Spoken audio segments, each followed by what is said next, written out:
That night, standing in the doorway of my own bedroom, I realized that sometimes the people we raise become strangers we no longer recognize. My name is Moira Flanagan. I'm 58 years old, and this is the story I kept to myself for far too long. Not because I was ashamed, but because I needed time to understand what had happened to the boy I raised, and what I had become in the process of loving him too much. I'd been away for 10 days, a small trip to visit my sister in Vermont. Nothing extravagant, just two sisters, now in their late 50s, drinking tea on a porch, talking about our mother's recipes and the way autumn smells different when you're not rushing anymore. I hadn't taken a real break in years. My son Daniel was 32, married to a woman named Ashley.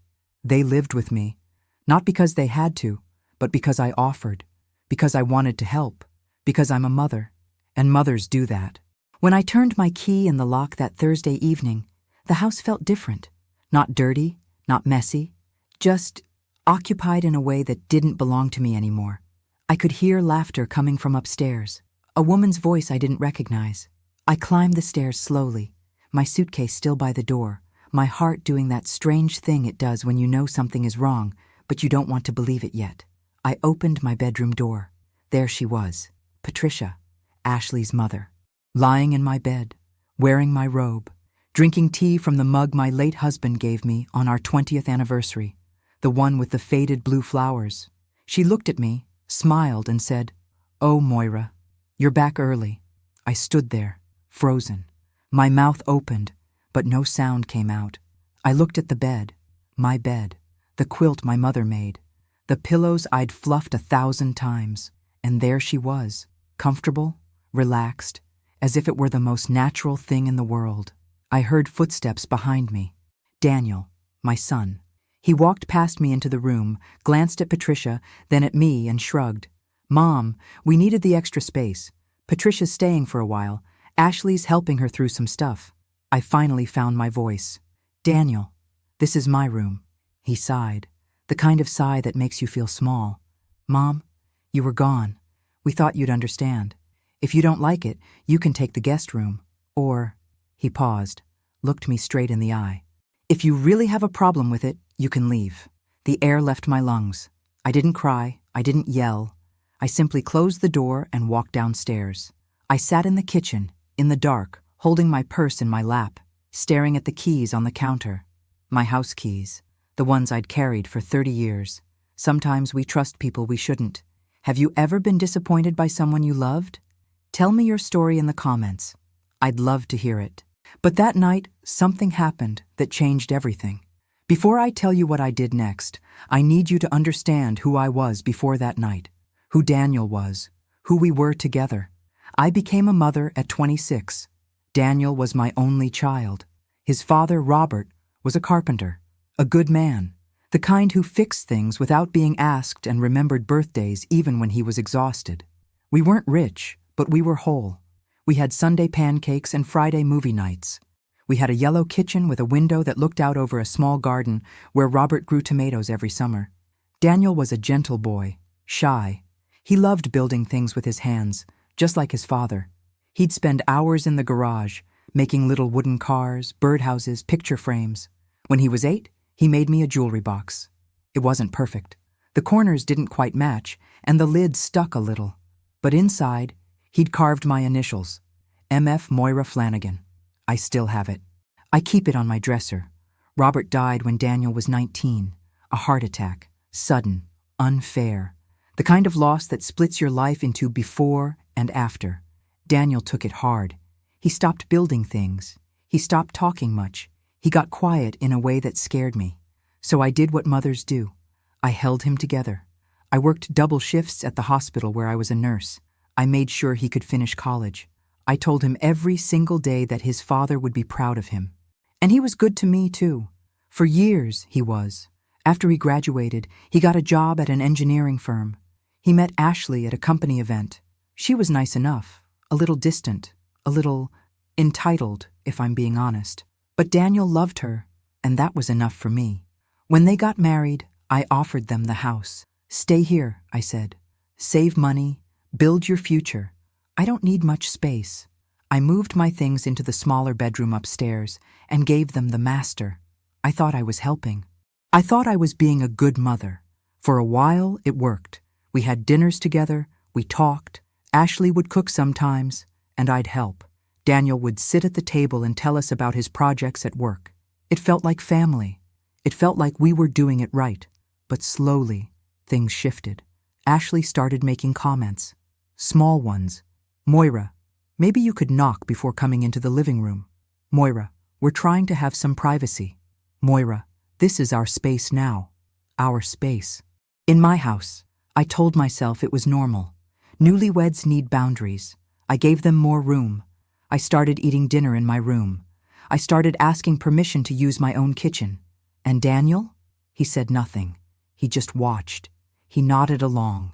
He became someone I didn't recognize. I should have seen it then. The way he'd stop defending me. The way he'd look at me with something close to pity, or maybe annoyance. As I tell you this, I wonder where you're listening from. Write your city below so I can feel a little closer to you. But I didn't see it. Not yet. I thought love would be enough. I was wrong. The morning after I found Patricia in my bed, I woke up on the couch. My back ached. My neck was stiff. I hadn't slept on a couch in years. I stood up slowly, looked around my own living room, and felt like a guest in my own home. I could hear voices upstairs. Laughter. The sound of the shower running. Patricia's voice, loud and comfortable, calling out to Ashley. Honey, where did you put my face cream? As if she'd been living there for months. I made coffee. My hands shook a little as I poured the water into the machine. I kept glancing at the stairs, waiting for Daniel to come down, waiting for him to apologize, to explain, to say something that would make sense of what had happened the night before. He came down around 8, dressed for work. He grabbed his keys from the counter, poured himself a cup of coffee in a travel mug, and headed for the door. Daniel, I said. My voice was quiet, steady. We need to talk. He stopped, didn't turn around. Mom, I'm late. Can it wait? No, I said. It can't. He sighed, turned, and looked at me with that same expression from the night before. Tired, annoyed, like I was a problem he didn't have time to solve. What is it? I took a breath. Why is Patricia in my room? I told you. She needed a place to stay. Ashley's helping her out. For how long? He shrugged. I don't know. A few weeks, maybe a month. What's the big deal? You can use the guest room. The big deal, I said, my voice cracking just a little, is that this is my house, Daniel. He stared at me, and then he said something I'll never forget. Technically, Mom, you put my name on the deed 2 years ago, so it's our house, and Ashley and I think it's best if Patricia stays for a while. She's family. I felt my chest tighten. He was right. 2 years ago, when I'd gotten sick with pneumonia and spent a week in the hospital, I'd added his name to the deed, just in case something happened to me, just so he'd be taken care of. I thought I was protecting him. I thought I was being smart. Daniel, I whispered, I'm your mother. I know, he said, and then he walked out the door. I stood there in the kitchen, holding my coffee, staring at the space where he'd been. My son, the boy I'd raised, the boy I'd sacrificed everything for, and he'd just told me I was a guest in my own home. That's when I knew. This wasn't about Patricia. This wasn't about space or boundaries or helping family. This was about power, about control, about the fact that somewhere along the way I'd become invisible in my own life. I looked down at my hands, at the ring on my finger, my wedding ring, the one Robert gave me 33 years ago. I twisted it slowly, feeling the weight of it. And for the first time in years, I let myself feel angry, not sad, not hurt, angry. I walked upstairs, slowly, deliberately. I went to my old bedroom, the one I'd given to Daniel and Ashley. I opened the closet and pulled out a small metal box I kept hidden in the back. Inside was every document I owned. The original deed to the house, my will, my insurance papers, and one other thing, a business card, my lawyer's business card. A man named Tom Hendricks. I'd known him for years. He'd helped me with Robert's estate after he passed. I held the card in my hand and looked at the clock. 9 a.m. I picked up the phone. I still wonder if I did the right thing. What about you? What would you have done in my place? Tom Hendricks answered on the third ring. His voice was warm, familiar. "Moira, is that you? It's been a while." "Hi, Tom," I said. My voice sounded steadier than I felt. "I need your help." We met at his office that afternoon. A small place downtown, above a bakery. The smell of fresh bread drifted up through the floorboards. It should have been comforting, but I couldn't feel anything except the knot in my stomach. Tom was in his mid-60s, silver hair, kind eyes. He'd been Robert's friend before he was my lawyer. He poured me a cup of tea and sat across from me, waiting. I told him everything. About Daniel, about Ashley, about Patricia in my bed, about the words my son had said to me. "If you don't like it, you can leave." Tom listened without interrupting. When I finished, he leaned back in his chair and let out a long breath. "Moira," he said gently, "I need to ask you something, and I need you to be honest with me. Do you want to stay in that house?" I looked down at my hands, at my wedding ring, at the small scar on my thumb from the time I'd cut myself making Daniel's birthday cake when he was 7. "It's my home," I said. "Robert and I built that life there. I raised my son there. Every room has a memory. Every corner has a story." "I understand," Tom said, "but that's not what I asked. Do you want to stay there? With them?" I closed my eyes, thought about the mornings I'd spent tiptoeing around my own kitchen, the nights I'd eaten alone in my room, the way Daniel looked at me now, like I was in the way, like I was a burden. "No," I whispered. "I don't." Tom nodded. "Then we need to talk about your options." He pulled out a file. Inside were copies of the documents I'd signed 2 years ago, the ones that added Daniel's name to the deed. "You made him a co-owner," Tom explained, "but you're still the primary owner. The house is still in your name first. That gives us leverage." "Leverage for what?" "For protecting what's yours." Over the next hour, Tom explained the law. In our state, even if someone is on a deed, the primary owner has the right to make decisions about the property, including who lives there. He asked me questions, hard ones. "Do they pay rent?" "No." "Do they contribute to the mortgage?" "No." The house had been paid off for 15 years. "Do they help with bills?" "Sometimes, maybe $100 here and there." Tom made notes. Then he looked at me and said, "Moira, you have every legal right to ask them to leave, all of them. Daniel, Ashley, and Patricia, this is your home. You can reclaim it." I felt something crack open inside my chest. Not sadness, not relief, something harder, something colder. "What do I have to do?" "You sign a document, a notice to vacate. I'll file it with the county. They'll have 48 hours to leave the property. After that, if they refuse, we can involve law enforcement." 48 hours. I thought about Daniel as a little boy, curled up next to me on the couch, his head on my shoulder. I thought about the jewelry box with my initials carved inside. I thought about every sacrifice I'd made, every double shift, every missed dinner with friends, every time I'd said yes when I should have said no. And then I thought about the way he'd looked at me yesterday morning, the way he'd walked out the door without a second glance. "Do it," I said. Tom nodded. He pulled out the paperwork. I read it carefully. Every line, every word. At the bottom, there was a space for my signature. I picked up the pen. My hand didn't shake. I signed my name, Moira Flanagan. Tom looked at me. "Are you sure about this?" I nodded. "I've never been more sure of anything in my life." He filed the paperwork that afternoon. By 5 o'clock, the notice had been processed. By 6, a courier was on his way to my house. I didn't go home that night. I stayed at a small hotel near the edge of town. I sat by the window, watching the cars go by, holding my phone in my lap, waiting. At 7:30, my phone rang. Daniel. I didn't answer. He called again and again, 10 times in 20 minutes. Then the texts started. "Mom, what did you do? Mom, we got a notice. You can't do this. Mom, please, call me." I turned off my phone. I lay down on the hotel bed, still fully clothed, and stared at the ceiling. For the first time in months, I felt like I could breathe. I went back to the house the next morning, not because I wanted to, but because I needed to see it, to see them, to see if any part of the boy I raised was still there. The front door was unlocked. I walked in quietly. The house was a mess, not in the way houses get messy when people are busy, in the way they get messy when people have stopped caring. There were dishes piled in the sink, laundry on the floor, the coffee table covered in takeout containers. I heard voices coming from the kitchen.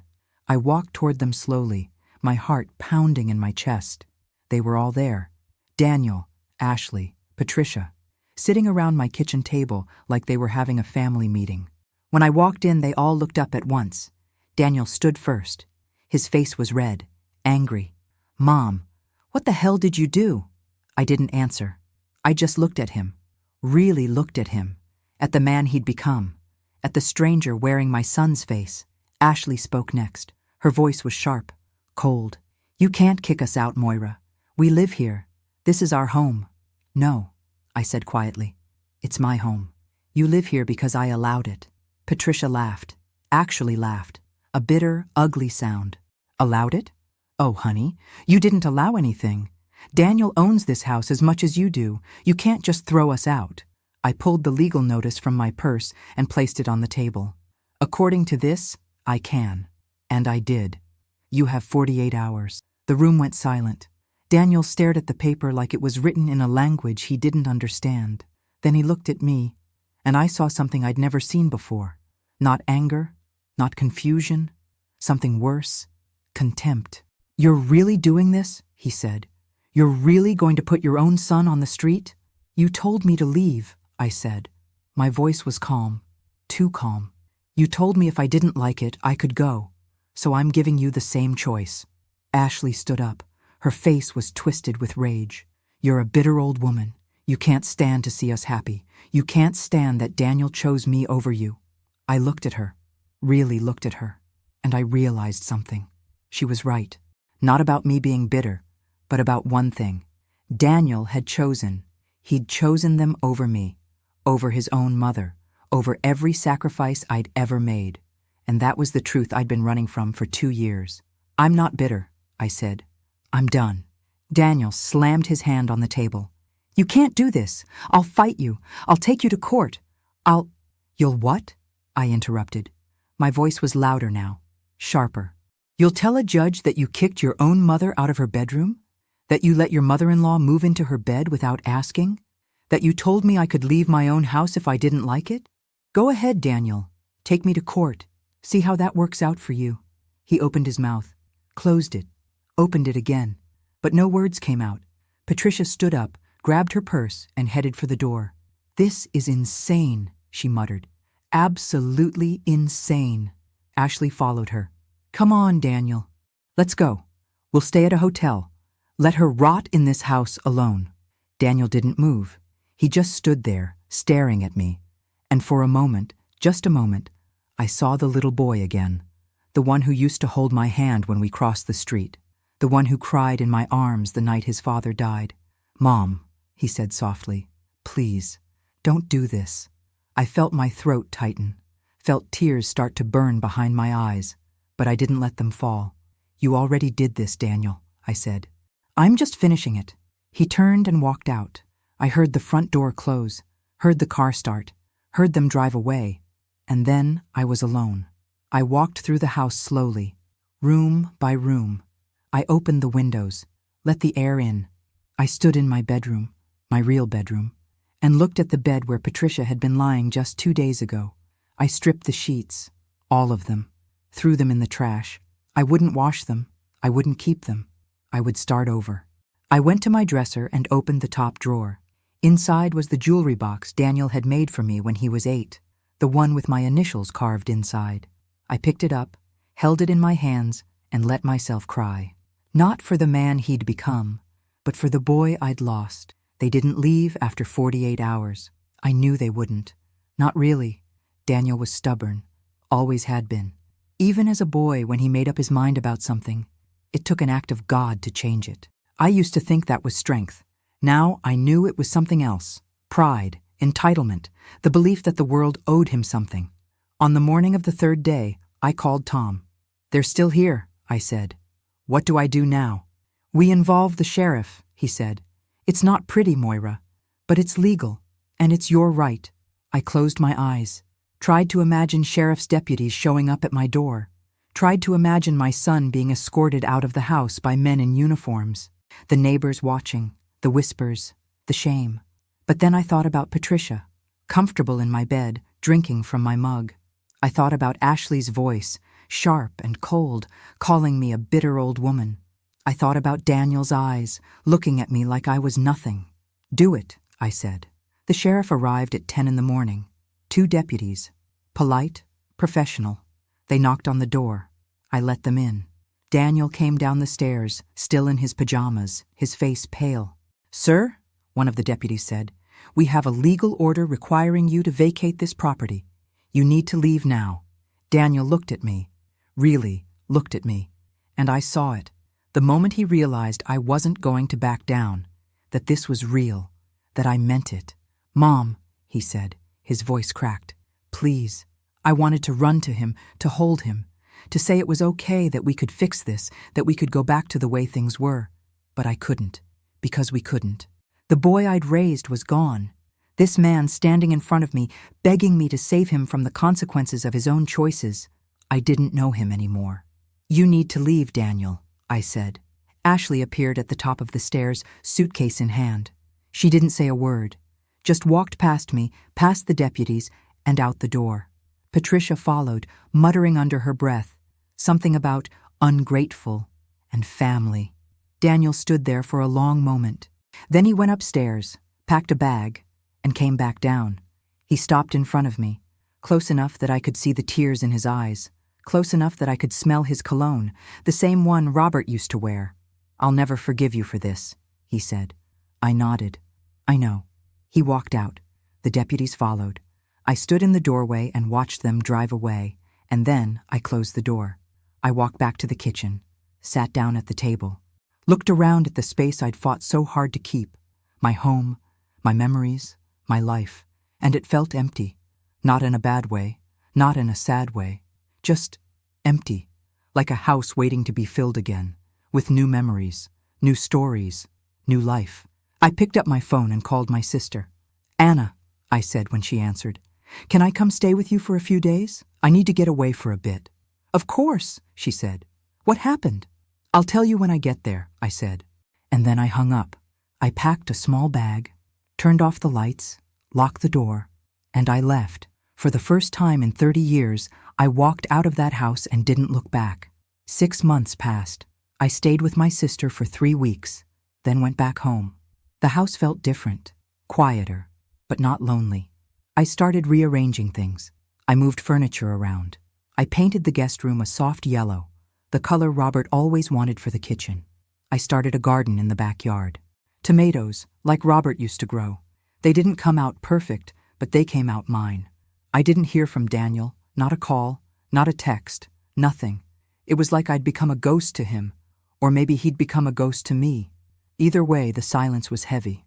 But then, one afternoon in late autumn, my phone rang. A number I didn't recognize. "Hello? Moira?" A woman's voice. Familiar, but I couldn't place it. "Yes? It's Diane, Ashley's mother, Patricia's sister." I froze. "What do you want?" There was a long pause. Then she said, "I wanted to apologize for my sister, for what she did, for what they all did." I sat down slowly. "Why are you calling me?" "Because," she said, "I think you should know what's happened." She told me everything. After they left my house, Daniel, Ashley, and Patricia moved into a small apartment across town. It was cramped, expensive. Patricia complained constantly. She criticized everything Daniel did, every choice he made. She told him he was weak for not standing up to me. She told Ashley she deserved better. And Ashley? She started to resent him, for losing the house, for not being able to provide the life she thought she deserved. They fought, every day. Loud, bitter fights. 3 months in, Patricia had a fall, a bad one. She broke her hip and ended up in a nursing home. Ashley was furious. She blamed Daniel, said he should have fought harder for the house, that if they'd stayed, her mother wouldn't have fallen. Daniel started drinking. Not a lot, but enough. Enough that he missed work. Enough that his boss noticed. Enough that he got put on probation. And then, last week, Ashley left, just packed her things and moved back in with Diane. She filed for separation. She told Daniel she couldn't do it anymore, that he'd disappointed her, that he wasn't the man she thought he was. I listened to all of this in silence. When Diane finished, I didn't know what to say. "I'm not calling to ask for anything," Diane said. "I just thought you should know. My sister, she's not a good person, Moira. She never was. And she destroyed your family because of her own selfishness. I'm sorry. I'm so sorry." I thanked her, hung up, and sat there for a long time, staring at the wall. I didn't feel happy. I didn't feel vindicated. I just felt sad. Sad for the boy I'd raised. Sad for the man he'd become. Sad for the life he could have had if he'd made different choices. But I also felt something else, something quieter, something like peace, because I realized something. I didn't do this to him. He did this to himself. I'd simply refused to let him do it to me, too. 2 weeks later, I was at the grocery store when I saw her. Patricia, in a wheelchair, being pushed by a nurse. Her face was drawn, thin, her eyes hollow. She looked at me, and for just a second, I saw something in her expression. Regret, maybe even shame. I didn't say anything. I just nodded and walked past. Life always keeps its score. I didn't need to do anything. The choices she made, the cruelty she showed, it all came back to her in the end. Not because I wanted it to, but because that's how life works. What you put into the world, you get back. Eventually. I still wonder if I did the right thing. What about you? What would you have done in my place? It's been a year now since that night I came home and found Patricia in my bed. A year since I stood in my kitchen and called my lawyer. A year since I signed that document and changed everything. People ask me sometimes if I regret it, if I miss Daniel, if I wish I'd handled things differently. The truth is complicated. Do I miss my son? Every single day. But I don't miss the man he became. I miss the boy who made me a jewelry box with my initials carved inside. I miss the child who held my hand and cried in my arms when his father died. I miss the person he could have been. But I don't regret what I did, because I finally learned something I should have learned a long time ago. Love doesn't mean letting people hurt you. Love doesn't mean sacrificing yourself until there's nothing left. Real love, the kind that lasts, the kind that matters, requires boundaries. It requires respect, and it requires the courage to walk away when those things are gone. I still live in my house, the one Robert and I built together. I've made it mine again. I have friends over for dinner now. I joined a book club. I volunteer at the hospital where I used to work. I've started painting again, something I gave up years ago because I thought I didn't have time. I do have time. I have all the time in the world. Last month, I got a letter from Daniel. It was short, just a few lines. He said he was sorry, that he'd made mistakes, that he understood now. He asked if we could talk, maybe have coffee sometime. I read the letter 3 times. I held it in my hands and thought about everything we'd been through, everything we'd lost, everything I'd given, and everything I'd finally taken back. I haven't written back yet, not because I don't forgive him, but because forgiveness doesn't mean going back. It doesn't mean pretending things didn't happen. It means accepting that they did and choosing how to move forward. I'll write back eventually. Maybe next week, maybe next month, but on my terms, in my time, because I've learned that my life, my peace, my happiness, they matter too. To anyone listening to this story, especially if you're a woman who's given everything to your family, who's sacrificed until there's nothing left, who's let people walk all over you because you thought that was love, please hear me. You matter. Your home matters, your peace matters, and it's never too late to stand up for yourself. I'm 58 years old. I thought my life was over when Robert died. I thought my purpose was to serve, to give, to disappear. But I was wrong. My life didn't end. It just changed. And sometimes the most courageous thing you can do is let go of the people you love so you can hold on to yourself. Thank you for staying with me until the end. If this story touched your heart, subscribe and turn on the bell to hear more stories of women who turned pain into wisdom. Every day, one woman, one life lesson. Share this story with someone you love. Sometimes one story can change an entire day. God bless you and see you next time.